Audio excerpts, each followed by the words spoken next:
Well, hey there, everybody. I'm Jack. This is Raw Tropical Living. Thanks for joining me today. Hope you're all doing well out there. One more day until the weekend.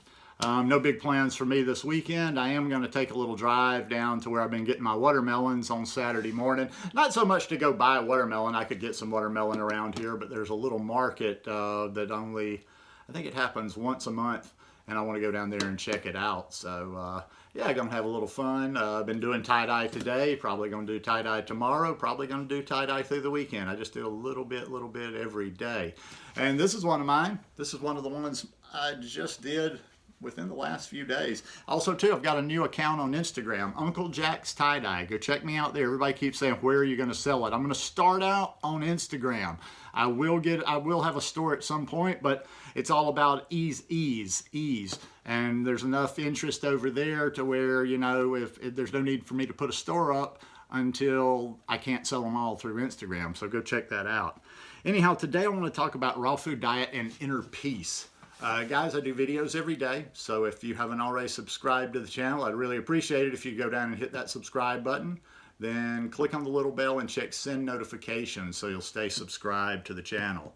So the raw food diet and inner peace, what is he going to say about this today? Am I going to go way out into woo-woo land and start talking about how the food changed my vibration, and we're going to talk vibration? Now, we're going to keep it in earthy words. We're not going to get too much into the flowery stuff.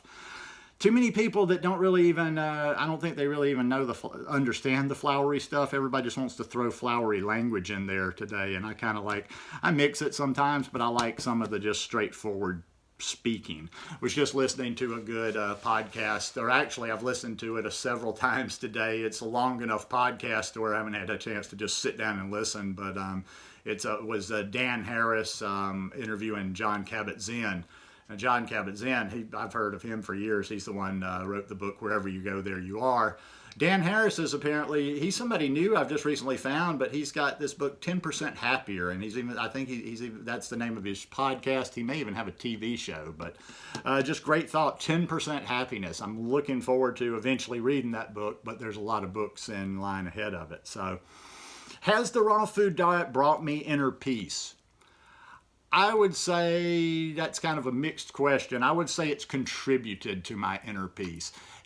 As I'm gonna always kind of keep saying, the raw food diet is not a thing in and of itself, it's not a practice just to be, okay, I'm raw, that's it.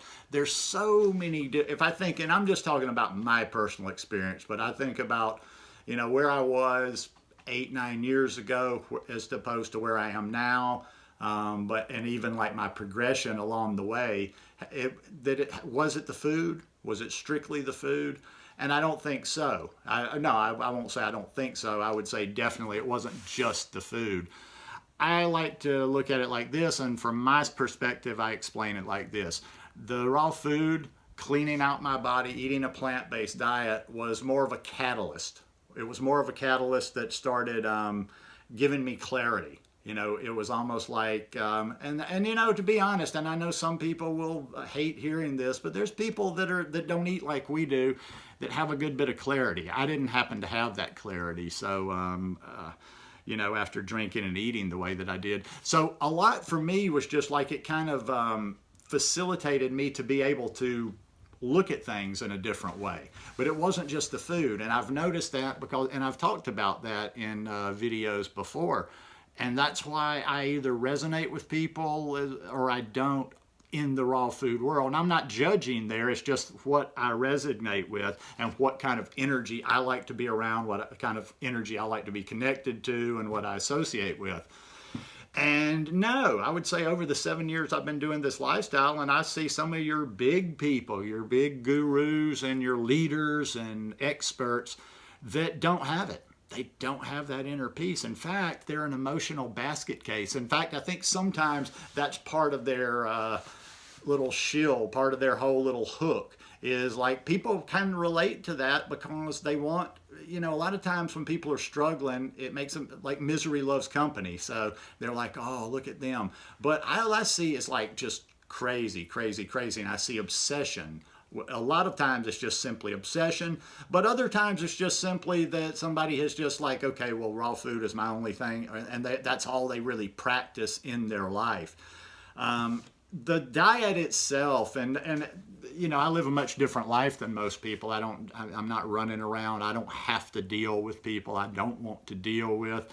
I have a peaceful house here, a little too peaceful sometime. I live by myself.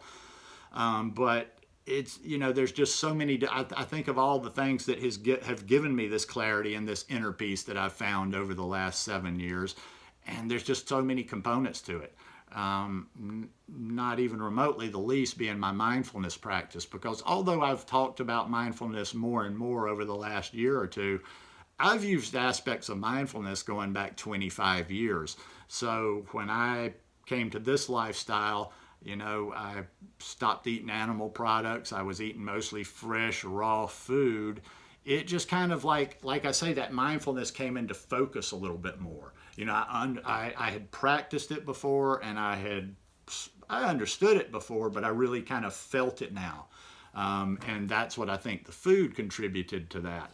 Also, the food, I would say kept me off the booze. I go back and forth on that sometime, and it's kind of a theoretical subject, so I don't spend a whole lot of time and wringing of hands over it or anything, but I wonder about that a lot of times. What if I had just stayed on my health path, but I had not, gone to become vegan, or had not gone plant-based, or even further than that, had gone raw? Would I have stayed off the booze? And, in a lot of ways, because I had become dedicated to my health, even before I found, I started looking into and following a raw food diet. The 6 months before I was following a raw vegan lifestyle, I was living healthy. I was seeking. I was doing a lot of things. I would naturally cut out a lot of the animal products. I wasn't drinking, or I went back. I stopped drinking in January of the year, and then I went for 3 months, and then I started having a glass of red wine and chocolate square a day. And then when I got to the vegan, all the drinking left completely. So, knowing myself and the way that I used to progress, I would almost have to bet no, that at some point alcohol would have crept back in there. And alcohol was just such a destructive factor to my inner peace. It just left me edgy all the time. I was always edgy. I was always in a mood. You didn't want to I was about to say a bad word, the F word. I go street sometimes. I was like, you don't want to F with me when I was a hangover morning, and I could be very gruff. And if I hadn't had my coffee, and a lot of times if I hadn't heard hair of the dog, I wasn't in the mood for any foolishness. I was kind of surly in the morning. I was very sarcastic.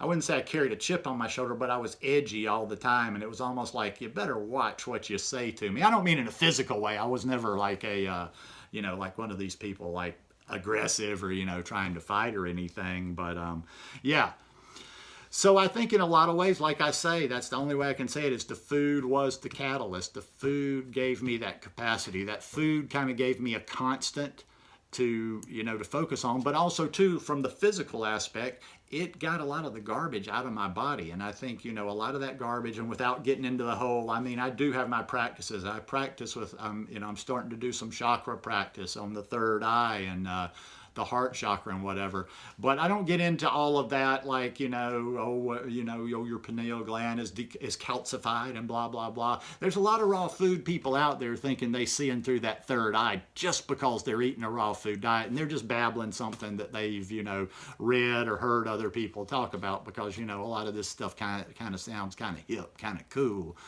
talking about that chakra, talking about that third eye. But believe this, and I do believe there's some contributing factor from the food and the calcification of the pineal gland.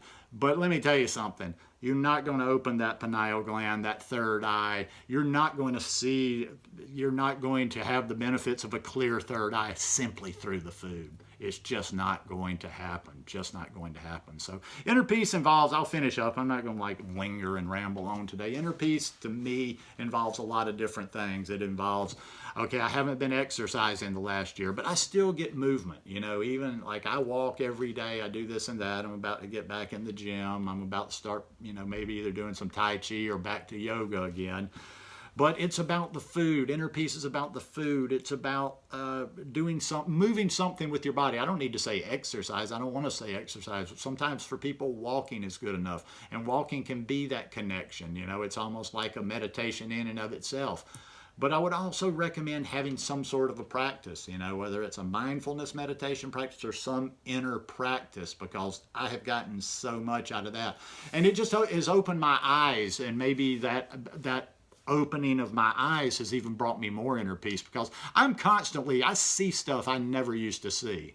No, I don't mean there's no little people popping up, or I'm not hallucinating. I'm talking about what's around me that I didn't see before. You know, flowers were never all that important. Although you can't live in Costa Rica without appreciating plants and appreciating the beauty. But now I notice every flower, you know, I see things.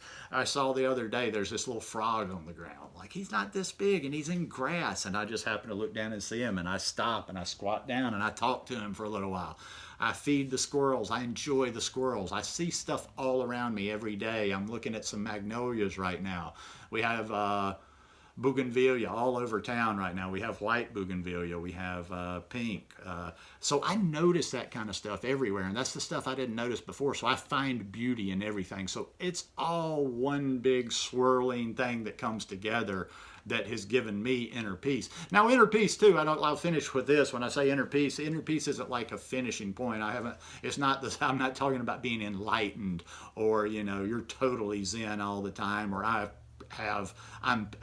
never get flustered or whatever. But on a day-to-day basis, I walk an even keel. Where most people's lives are like this, up and down, up and down. Mine's more like maybe, okay, a little up, okay.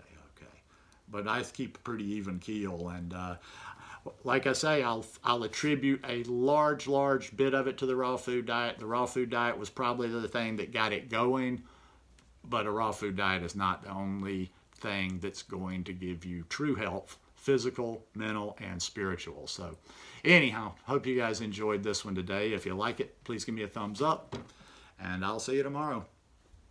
Peace.